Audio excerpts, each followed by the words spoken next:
Hi, this is Jennifer Rollenhagen, and I just want to give you a brief overview of the type of SWIS reports that you can see in your SWIS account. What I like to do is to give you that end-in-mind perspective for those of you that are just entering referrals into SWIS for tracking problem behaviors. Not all of you will have access to the SWIS reports, but you want to understand why you enter data in the system the way that you do, so that you can see the type of reports that can be provided to your school for database decision making. For those that will be able to access SWIS, it could be the principal, dean of students, student success worker, counselor, social worker, school psychologist, and possibly even a lead teacher. You'll just need to find out who has access to the reports, because then you can also ask for certain reports to share with at staff meetings or to share with parents. You can also use SWIS data at the Tier 1 PBIS leadership teams, or even in your Tier 2 or Tier 3 teams, grade level teams, and your student assistant team or SAT team. Sometimes these are called something else in your building, but just know it's any of these teams or other teams can look at SWIS data. So for those who have SWIS access to the reports, when they first log in, they will see the SWIS dashboard. And you'll see the first one is average referrals per day per month. This allows teams to take a look at, on average, how many referrals are we getting for that month based on the number of days that we are in school. You can also look at referrals by time. And this is important for you to know, so that when you enter a referral into SWIS, you're going to enter it in 15-minute increments. So if a behavior occurs at 8:07, you're either going to choose 8 o'clock or 8:15 to enter in that data. And this is why we do that, so that we can have a graph with 15-minute increments and to be able to condense when those behaviors are occurring. We also see on the dashboard referrals by location. So again, looking at the classroom, maybe the bus zone, gym, bathroom. We can also look at referrals by day of the week. Now I'm in the demo account, so it does show Saturday and Sunday, because every year the data is just switched to the next year with the same date. If you have Saturday and Sunday in your live SWIS account, that may be something that was entered in incorrectly, so you want to get that fixed. But this is a nice report to really show us what day of the week do we have a lot of referrals coming.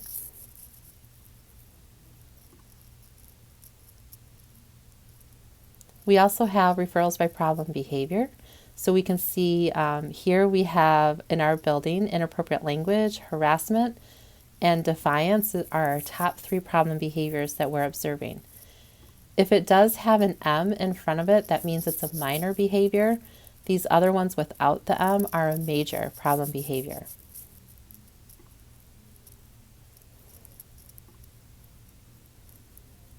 We also see referrals by grade. So we can take a look at, is there a particular grade that's exhibiting more problem behaviors that we're tracking compared to other grades?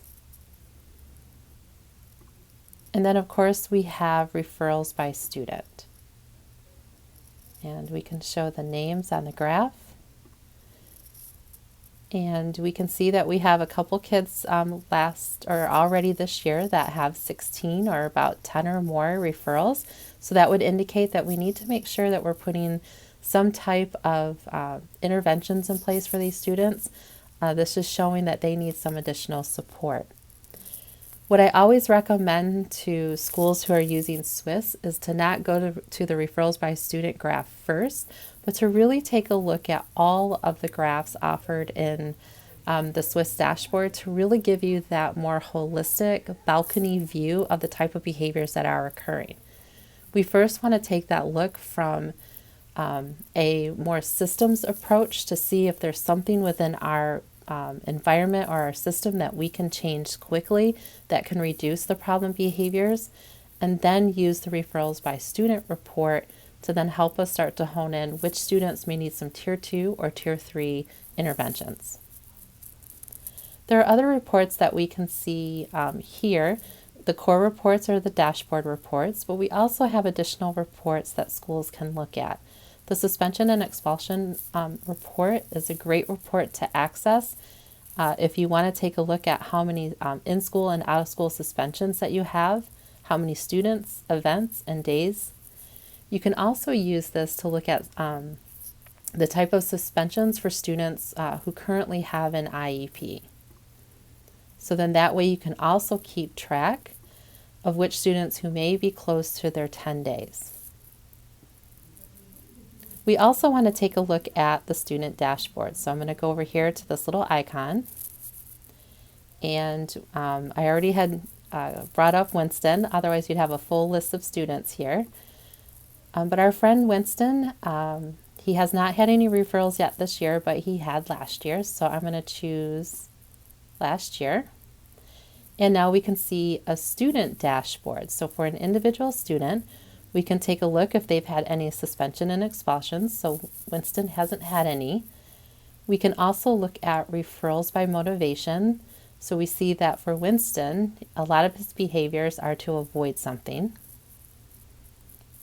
We also can look at for Winston referrals by time. So we can see, are there a certain time of the day that the student is exhibiting certain types of behaviors? Also the type of problem behaviors that we're tracking for a student, the location, also days of the week, and for each individual student on the student dashboard, we can look at their own average referrals per day per month. So you see for Winston, December is where he was averaging 1 referral per day per month, and then it went down in January to just about a referral about every 4 days. For SWIS, we also have the drill down report. And this is really where SWIS is a great tool for database decision making. Now, when you log in to drill down, since we don't have as much data this school year in the demo account, I'm going to switch it out to last school year. I'm going to hit generate. And now down here, we can look at referrals by location for last school year. So last year we had 656 referrals for 190 students. And you will see that the classroom was where most of the referrals came from, which does make sense because students are in the classroom most of the day. So what I want to do is isolate in my data set the location. So I'm going to put classroom, hit generate. So now we've had 235 referrals by 92 students from the classroom. So that went down from just over 600 referrals to 235 referrals from the classroom. Now I can go over here and change the graph type. Well, what type of problem behavior do we see in the classroom? Well, the number 1 is inappropriate language and defiance. Maybe that's not enough yet that I want to add in problem behavior in my data set. I want to take a look at grade. Wow, so my 3rd graders, and I have my middle schoolers, so 6th, 7th, and 8th. Right now I just want to highlight 3rd graders. So I'm going to add 3rd graders to my data set. Hit generate, and let's take a look. What type of problem behavior? Oh, my 3rd graders have a lot of inappropriate behavior in the classroom. So we see what we have in our data set. We have 47 3rd graders and that, 47 referrals from 22 3rd graders. And we see that inappropriate language is their top problem behavior that we've been tracking. So I want to come over here to the filters, and I'm going to add in inappropriate language. So now we have location is the classroom, 3rd grade students for inappropriate behavior. Okay, so now we're down to 15 students who are contributing to 28 referrals for inappropriate behavior in the classroom. Now let's see, is there a time of the day? Yep, between 12 and 1 o'clock, most of the referrals are occurring for 3rd graders for inappropriate language. Let's take a look at perceived motivation. Why are they engaging in that behavior? Looks like mostly they're trying to obtain adult attention. So the A is adult, and the P over here is peer. So we know that we have third graders who show inappropriate language in the classroom between 12 and 1 o'clock, and they're trying to obtain adult attention. Wow, we found out the who, the what, the when, the where, and the why. And that's important information for us to get from the drill down. So now either the grade level team or a leadership team or the student assistant team can really take a look at this problem that we've identified and start coming up with a variety of solutions, and then pick one solution to implement to try and reduce those problem behaviors with our third graders for inappropriate language. And we want to make sure that we're using the perceived motivation to help us find, hey, they're trying to obtain adult attention, but they're trying to get it in the most inappropriate way. How do we change that to something that we are going to give them adult attention for engaging in the right behavior? So just again, keeping the end in mind, how you enter a referral is going to impact or show you the type of reports that you can get from those referral entries. So if you have any questions about referrals or would like especially the drill down report or even the student dashboard report, you can find out who has access to the reports to be able to get SWIS information. Thank you.